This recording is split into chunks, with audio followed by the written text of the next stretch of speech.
إن الحمد لله نحمده ونستعينه ونستغفره ونعوذ بالله من شرور أنفسنا ومن سيئات أعمالنا من يهده الله فلا مضل له ومن يضلله فلا هادي له أشهد أن لا إله إلا الله وحده لا شريك له وأشهد أن محمدا عبده ورسوله اللهم صل وسلم على سيدنا ونبينا محمد وعلى آله وصحبه ومن تبعهم بإحسان إلى يوم الدين أما بعد فيا عباد الله اتقوا الله حق تقاته ولا تموتن إلا وأنتم مسلمون أعوذ بالله من الشيطان الرجيم يا أيها الذين آمنوا اتقوا الله حق تقاته ولا تموتن إلا وأنتم مسلمون. Ikhwanil muslimin, marilah kita bertakwa kepada Allah dengan melaksanakan suruhan-suruhannya dan meninggalkan segala larangannya.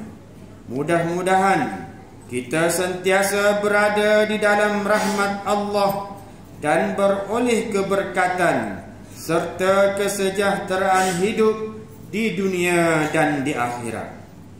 Ikhwanil muslimin, waktu telah berlalu tidak terasa bulan Rajab telah meninggalkan kita. Bulan yang diturunkan perintah salat kepada baginda Rasulullah sallallahu alaihi wasallam melalui peristiwa besar Isra dan Mi'raj. Salat adalah buah tangan yang dibawa pulang oleh baginda Rasulullah sallallahu alaihi wasallam kepada umatnya sebagai satu amalan mengabdikan diri kepada Allah Subhanahu wa taala. Firman Allah Subhanahu wa taala dalam surah An-Nisa ayat yang ke-103, Innas salata kanat 'alal mu'minina kitaban mawquta. Artinya, sesungguhnya salat itu adalah kewajipan yang ditentukan waktunya ke atas orang yang beriman. Ikhwanil muslimin, salat adalah kewajipan utama bagi setiap orang Islam yang telah aqil baligh. Selagi kita menghembuskan nafas, selagi itu kita wajib menunaikan solat, walau apapun keadaan, walau di mana pun kita berada, solat wajib kita laksanakan. Sekalipun kita berada terlantar di pembaringan, di dalam perjalanan, bahkan di dalam situasi peperangan, solat tetap wajib kita tunaikan.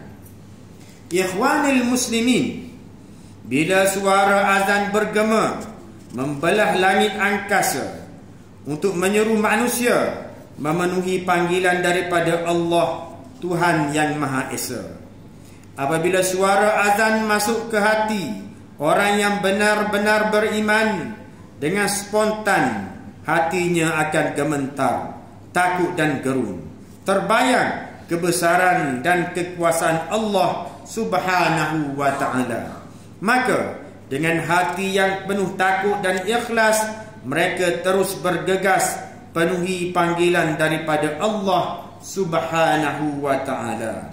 Mereka tinggalkan semua urusan dunia untuk sujud menghadap Allah. Sebaliknya, berlainan pula dengan orang yang jauh dari hidayat Allah Subhanahu wa ta'ala. Suara azan dianggapnya suara yang biasa-biasa. Gema azan tidak sedikit pun mengetuk pintu hati dan jiwa mereka untuk memenuhi panggilan seruan daripada Allah. Mereka diibarat masuk telinga kanan, keluar telinga kiri, langsung tidak memberikan kesan dan bekas pada diri mereka. Telinga mereka sudah tuli dengan panggilan Allah, mata hati mereka sudah buta dengan seruan Allah. Begitulah orang yang sudah tertutup dari taufik dan hidayat Allah. Ikhwanil muslimin, terkadang orang yang meninggalkan solat itu bukannya mereka tidak tahu. Mereka tahu solat itu adalah tiang agama, tetapi oleh kerana iman mereka yang nipis telah diselubungi titik-titik dosa, telah menggelapkan hati mereka. Lalu dengan hati mereka yang gelap itu, dengan mudahnya akan meruntuhkan tiang agama mereka. Rasulullah sallallahu alaihi wasallam bersabda, "Wa man taraka as-salatu fala dinalah, was-salatu imaduddin." Rawahul Baihaqi. Maksudnya, sesiapa yang meninggalkan solat, maka tiada agama baginya, dan solat itu adalah tiang agama.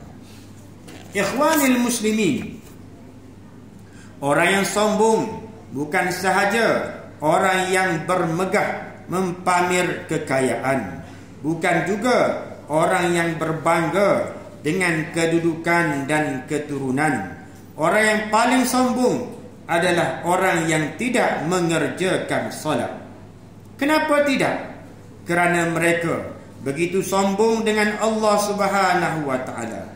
Mereka tidak sedar bahawa Allah Subhanahu wa taala telah menjadikan dirinya dari segumpal darah dan daging hingga menjadi manusia.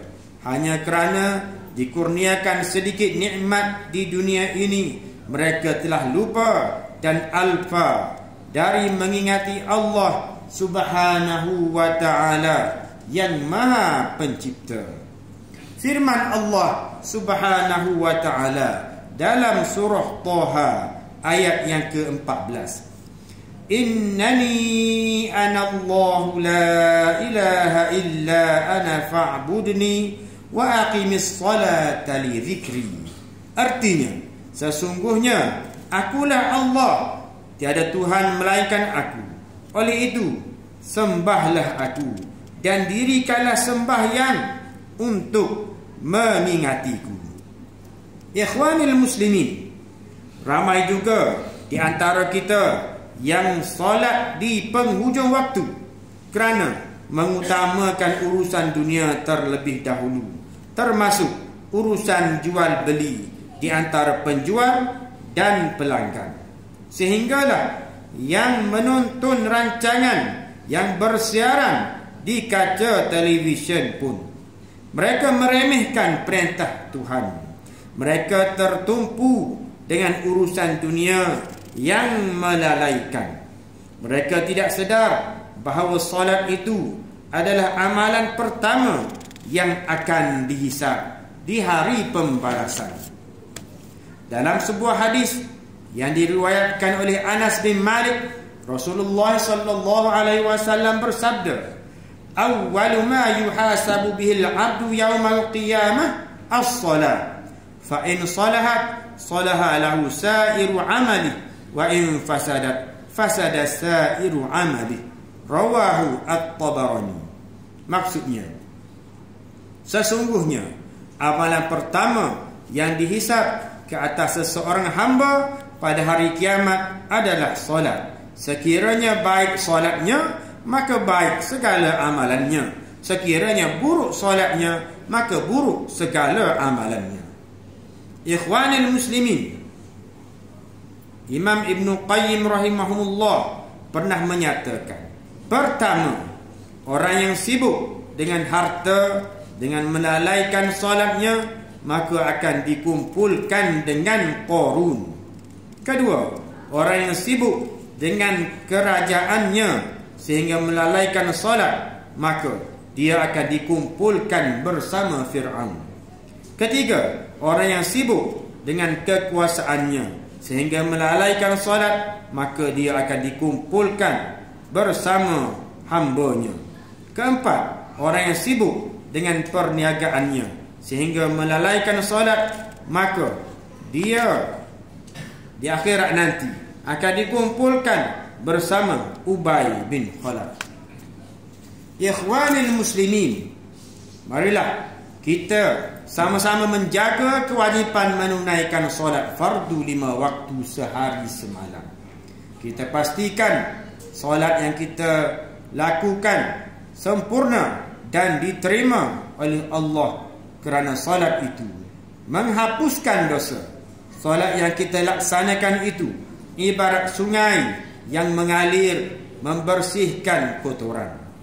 Sebagaimana dalam sebuah hadis Rasulullah sallallahu alaihi wasallam bersabda yang bermaksud, jika sebatang anak sungai mengalir di hadapan pintu rumah salah seorang daripada kamu dan dia mandi dalam sungai itu sebanyak 5 kali sehari, pada pendapat kamu masih adakah lagi kotoran pada badannya? Para sahabat menjawab, tidak akan tertinggal sedikit pun kotoran. Rasulullah sallallahu alaihi wasallam bersabda, maka demikianlah juga dengan solat 5 waktu. Melalui solat Allah akan mengampunkan dosanya. Hadis riwayat Imam Bukhari dan Muslim. Ikhwanil muslimin, akhirnya marilah kita berdoa kepada Allah Subhanahu wa taala agar menyelamatkan kita semua daripada segala wabak penyakit dan bala bencana. Perbanyakkanlah melakukan amal soleh dan menghindari segala perkara yang membawa kemurkaan Allah Subhanahu wa taala. Ingatlah bahawa mengambil riswah dan salah guna kuasa, mengambil bahan-bahan yang memabukkan dan salah guna dadah, serta segala perbuatan haram akan membawa kehinaan di dunia dan akhirat. Khatib juga ingin menegaskan bahawa di dalam harta kita terdapat hak orang lain yang perlu kita tunaikan, iaitu zakat.